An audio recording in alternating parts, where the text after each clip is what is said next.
The Tampa Bay Buccaneers enter the Orange Bowl in Miami as one of only 3 winless teams in the NFL through the season's first 6 weeks. The Bucs' schedule has not been too kind the last couple of Sundays. They were matched against the only undefeated teams in pro football, the Chicago Bears and the Los Angeles Rams. The Bucs led in both games in the second half, but quarterback Steve DeBerg and his teammates could not hold on to the advantage.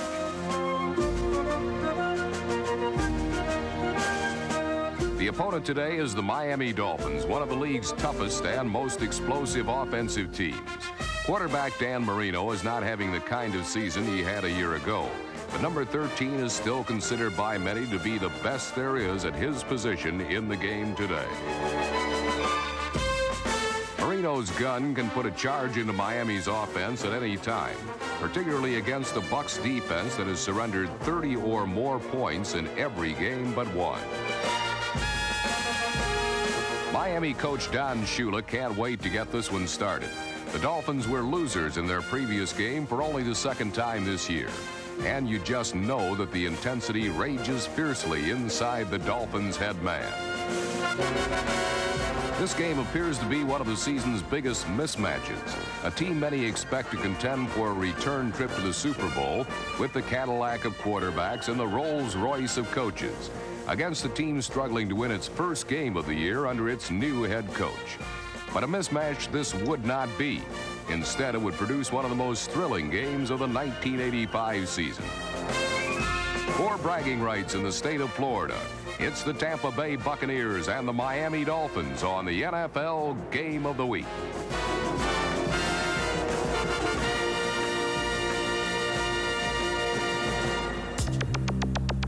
It came as no surprise to anyone in the Orange Bowl when Bucs running back James Wilder began the game carrying the football. In fact, Wilder ran 8 consecutive times on Tampa's first 2 offensive possessions, but number 32 didn't get very far.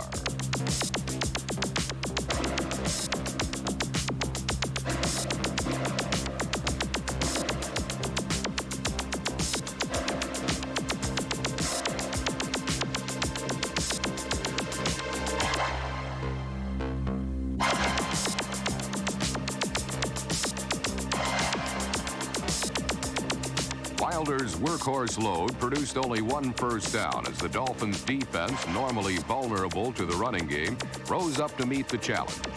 While the Miami defense was shutting down Wilder, the offense was methodically marching down the field, sustaining 2 drives that both ended in Dan Marino touchdown passes.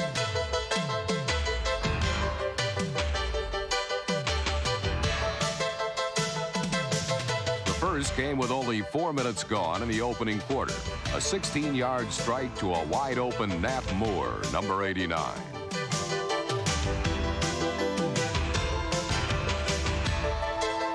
Moore, in his 11th season with the Dolphins, had become the team's 3rd wide receiver with the rapid development of the marks of distinction, Clayton and Duper. But with an injury to Duper, the crafty Moore returned as a starter, and his experience and know-how have paid big dividends in 1985. Moore's 3rd scoring reception of the season completed the first Miami touchdown drive. The second took 11 plays and resulted in the first touchdown of the year for all-purpose talent extraordinaire Jim Jensen, number 11. The first quarter had gone according to form. One of the league's best was routinely, efficiently, and thoroughly beating one of the league's worst. Nothing fancy, no surprises. As this expected mismatch progressed, however, things would change dramatically. Steve DeBerg needed to generate some offense in a hurry if the Bucs were to have any chance at all of winning this Battle of Florida. Trailing 14-0, it was time to expand the offense. Continue using Wilder, one of the NFL's finest backs, but add the passing game to the offensive formula.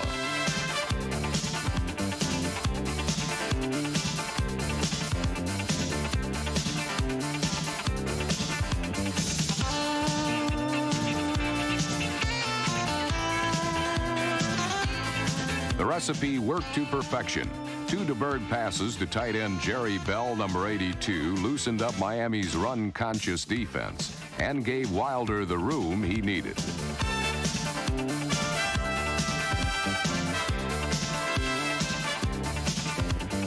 The NSC's leading rusher finished off an explosive 5-play, 80-yard drive by powering his way around the left side for the touchdown.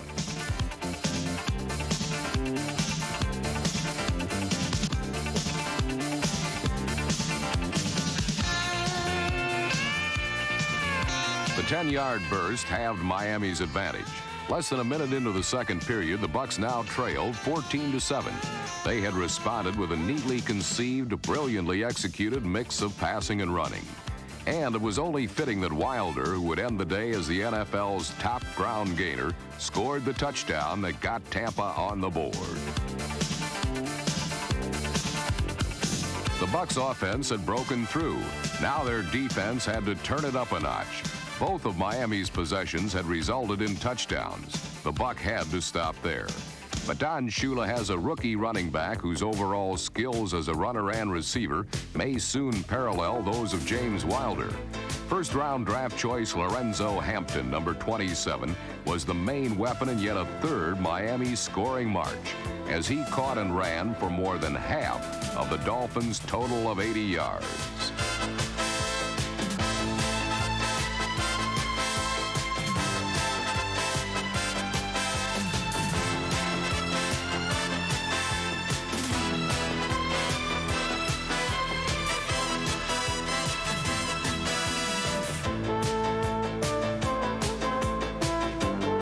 Hampton's slashing power running is an element the Dolphins' offense has lacked in recent seasons. And this missing ingredient led to the drafting of Hampton and another running back, Ron Davenport. It was Davenport, number 30, who ended the Dolphins' 11-play drive with this 1-yard surge into the end zone. Miami had immediately retaliated to once again jump ahead by 2 touchdowns, 21-7. The Dolphins were doing it with a surprisingly balanced offensive attack. Marino's big gun was not the main event. On defense, the man who can TKO opponents with a quick strike is all-pro linebacker Hugh Green. Green, playing in only his second game with Miami since being traded away from, you guessed it, Tampa, made one of the game's few big defensive plays. A reminder to his old team that there are not too many linebackers around the caliber of Hugh Green.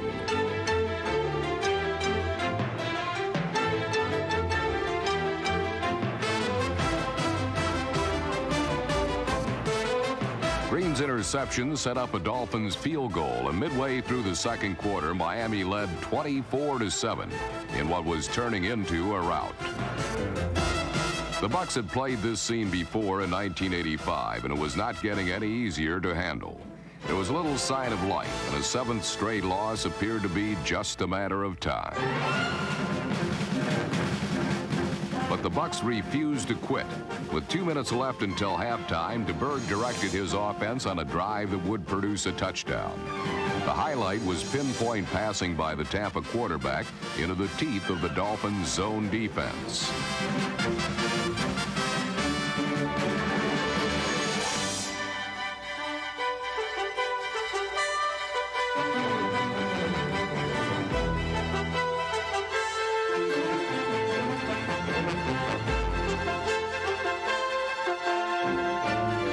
With 17 ticks left on the clock, DeBerg hit a wide-open Jimmy Giles, number 88, for the score. And the Bucs, seemingly out of the game just a few short minutes earlier, had rebounded in a big way. This touchdown pass to Giles would set up a second half that would produce one big play after another. Take a second look at it and remember the name Giles and the number 88. You will see him again rather frequently in the final 30 minutes. Before this one was over, the Bucs would give quite a scare to their interstate rivals from Miami.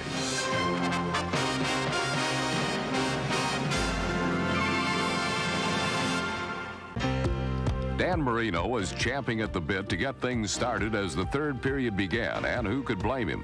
Miami had blitzed Tampa's beleaguered defense for 24 points already, and were greedy for more. As even the most casual fan knows, a passing down for the Dolphins usually occurs any time after the national anthem. And Dan didn't disappoint this time either. A 42-yard bomb to tight end Joe Rose was quickly followed by a sensational sideline snare from Mark Clayton as the Dolphins were airborne again. The catch was ruled complete, and then the Dolphins let their leading receiver pick up some yardage with his feet as running back Tony Nathan brought the ball to the Buccaneers' doorstep.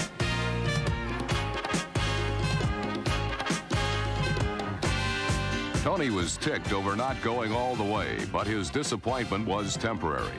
On the very next play, Nathan blasted in as the Dolphins were on the board again. Miami was turning the Battle of Florida into a runaway. The score now stood at 31-14, and the Bucs looked like their ship was sinking fast. But just when it seemed that the Bucs were headed for Davy Jones' locker, quarterback Steve DeBerg rattled his saber, rallying his band of Pirates with a flurry of pass completions.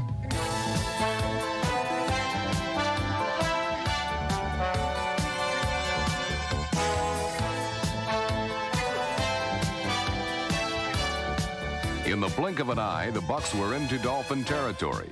And then DeBerg found Jimmy Giles for his second touchdown reception of the game.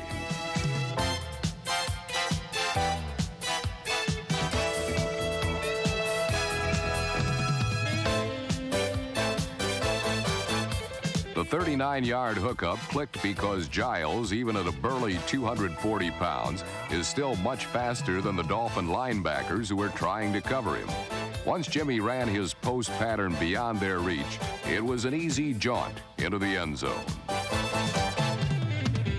Giles' touchdown had temporarily halted the Dolphin juggernaut, and much more would be heard from Tampa's tight end a bit later on. The score now stood at 31-21 Miami, but Marino was getting ready to crank up his aerial assault once again.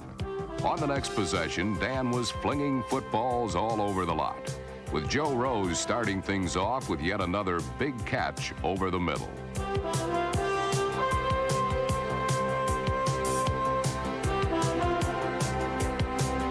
Then it was rookie runner Lorenzo Hampton, just as he had done in the first half, breaking off big gains on the ground to move the Dolphins close to another score.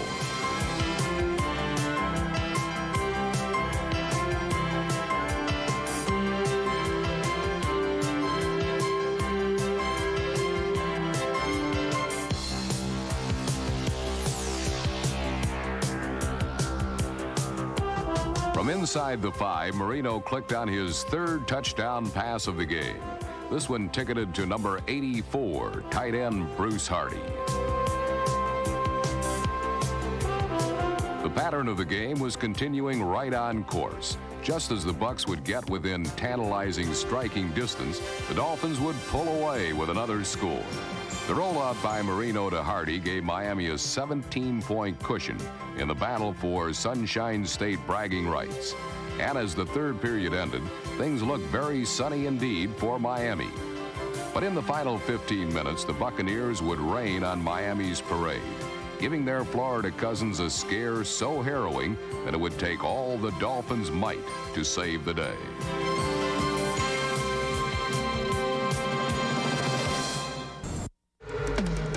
If the Bucs were going to rally in this game, their defense would have to raise its voice in anger and stop the Dolphins when they had the ball.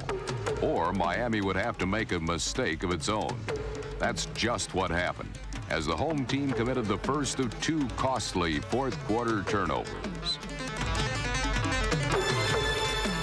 Defensive end John Cannon, number 78, recovered the loose ball, giving the Bucs excellent field position at the Miami 21. Then Steve DeBerg came out throwing right away, hooking up with wide receiver Gerald Carter, number 87.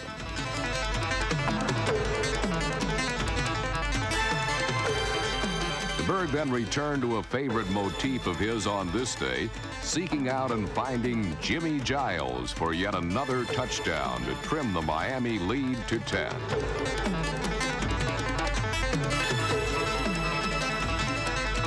Giles' amazing diving grab was successful because of his athletic ability, along with a nifty play-action fake by DeBerg. After a false handoff to James Wilder, the Buck quarterback had all the time he needed to find the red-hot Giles for the score.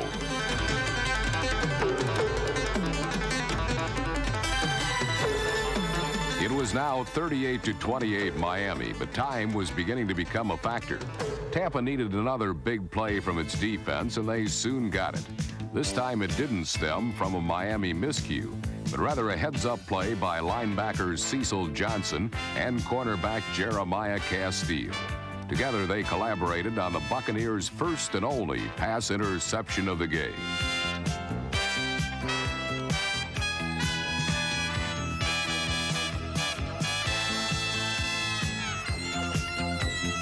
Johnson's tip was grabbed by Castile, number 23, and the Bucs were once more in control deep in Dolphin territory. Then, in the 1985 NFL version of Can You Top This?, Jimmy Giles hauled in his fourth and, in many ways, his most remarkable touchdown catch of the game.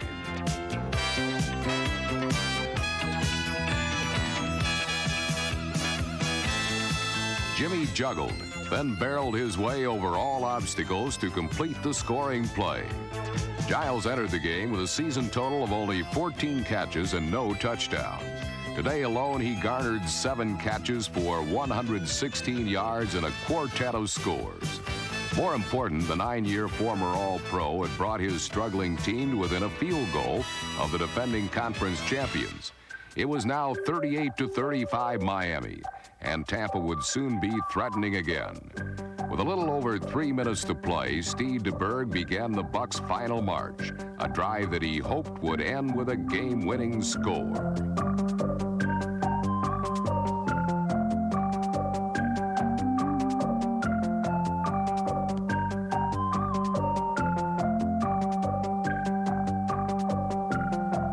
After scrambling for a first down, DeBerg fired 2 straight passes to Kevin House, completions that contributed to the 365 aerial yards for the Buccaneer passer. But Miami stiffened inside its 30, so Tampa place kicker Donald Igwebike stepped up and buried one from 38 yards.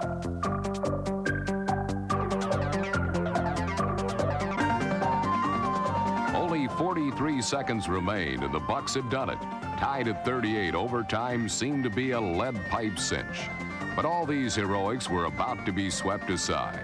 Giles, DeBerg, Wilder, Igwebike, prominent names for 59 minutes, were about to be overshadowed by the biggest name of all, Dan Marino.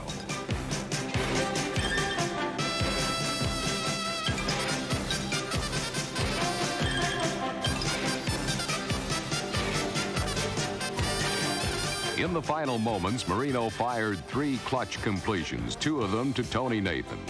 And with 11 seconds left to play, kicker Fuad Ravez launched a 43-yard field goal that would climax one of the most exciting games of 1985.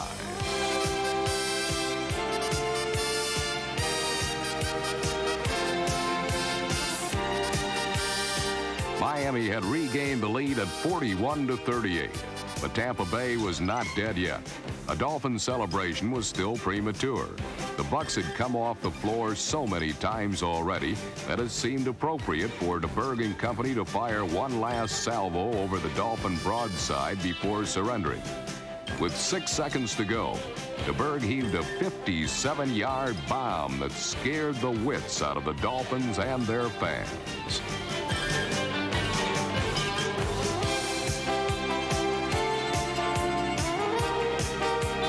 But unfortunately for the Bucs, time ran out, and with it a chance for victory. Miami had prevailed 41-38, and the greatest irony of all was that Tampa Bay had now played its 3rd straight courageous game against the league powerhouse, only to lose. And by day's end, the hard-luck Bucs remain the only NFL team without even a single victory to its name.